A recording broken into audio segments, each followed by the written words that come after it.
Почитувани колешки, почитувани колеги, зборуваме за амандман со кој можевме да решиме многу, но на крајот на денот, на крајот на амандманска расправа, нема да решиме ништо. Со сигурност го тврдам ова, заради тоа што го познавам и веќе се убедивме во стилот и начинот на вашето работење, тоест неработење. Со овој амандман јас нема да зборувам многу околу она што колешките како статистики го изнесоа за тоа што значи да се има квалитетно менструално здравје, што значи да се има квалитетна менструална хигиена во државата, каков е тој бенефитот и што ние губиме како нација со не давање на поддршка на овој момент, но ќе кажам во глобала добрата менструална хигиена игра значајна улога во овозможување на жените, девојчињата, во одредениот период да го искористат нивниот целосен потенцијал. Немањето на менструална хигиена негативно влијае од недостатокот, на добро менструално здравје и хигиена, и истата таа анализа, истото тоа е различно насекаде во сите сегменти во државата. Но во секој случај, сето тоа допринесува и сериозно влијае врз целокупното здравје на жените и девојчињата. Да не спомнуваме дека се јавуваат различни видови на инфекции, што од репродуктивниот, што од уринарниот тракт.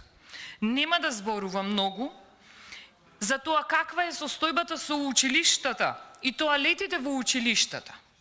Нема да зборувам за зошто ние во Македонија немаме целосен пристап околу она како да се стигне на поевтин, поквалитетен начин до квалитетни менструални производи. Јас сум навистина револтирана од она што денес се случува. Од една страна нешто се ветува, а од друга страна со сигурност знаеме дека даденото ветување нема да се исполни. Дали Македонија има средства за да се надмине ова? Да, има. Ако може во Македонија за купување на возила да се одвојуваат големи средства на финансии во време на економија, енергетска, образовна и каква не ти криза, може да се издвојат средства и за помош кога станува збор за менструалната хигиена. Ако може да се издвојуваат средства во голем процент за разни трансфери, средства каде, верувајте ми, најмногу се губи трагот за тоа дали тие се чесно или нечесно искористени, тогаш мора да има средства и за квалитетна менструална хигиена. Ако може во Министерството, ќе дадам еден пример само, за политички системи и односи со заедниците, буџетот за плати на доместоци да се зголемува во 2023 година за приближно толкава сума колку што е потребна за да се надминат овие проблеми во државата, тогаш Република Македонија може да издвои средства и за сето ова. Да не зборувам каква е инфлацијата на сите одредени производи. Голема инфлација и на прехранбени производи, но дали за толков процент се зголемуваат и примањата на сите кои се инволвирани во секојдневното живење во државата? Не. Од сите овие причини сакам да напоменам накратко дека немањето пристап до менструалните производи носи кај жените и девојчињата психолошки притисок, губење на самодоверба.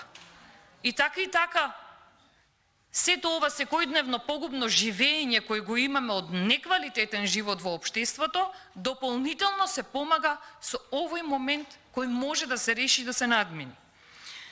Почитувани, се наоѓаме во денови кога во Република Македонија и сегде во светот има 16 дена активизам против насилство врз жените. Јас ќе ве прашам сите, зарем ова не е индиректен начин на насилство врз жените кога истите не се поддржуваат да имаат поволни услови за менструална хигиена? Јас ќе ви кажам, индиректен начин на насилство врз жените многу е жално и неубаво и не треба да се случува од страна на власта. Ви благодарам.